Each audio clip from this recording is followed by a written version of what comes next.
This is Rick Green with today's Constitutional Minute. And today we're actually going to bust a myth about the Constitution. It's the myth that we were most all taught in school, that we have three equal branches of government. Not true at all, either at the state or the federal level.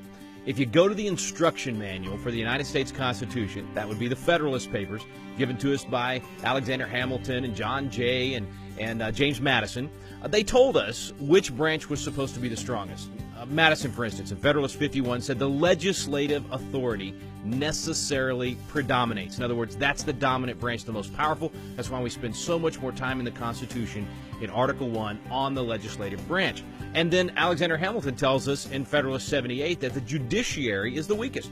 Here's how he put it. He said the judiciary is beyond comparison the weakest of the three departments of power. The general liberty of the people can never be endangered from that quarter.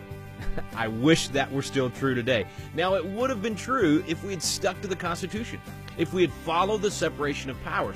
Here's what he went on to say that explains it.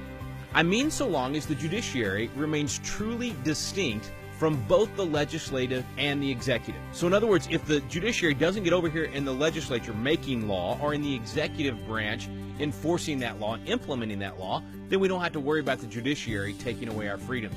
He said liberty can have nothing to fear from the judiciary alone, but would have everything to fear from its union with either of the other departments. Friends, that's what's happened. We've allowed the courts, the judiciary, to become the legislature and make law for America. That is not how it was designed. And because of that, it is taking away our freedom. See, if we remembered that we don't have three equal branches of government, we would understand the judiciary to be the weakest, the legislature to be the strongest, and that's good because we can hold them accountable the fastest, and we would be able to preserve our freedoms. So this has been Rick Green with today's Constitutional Minute.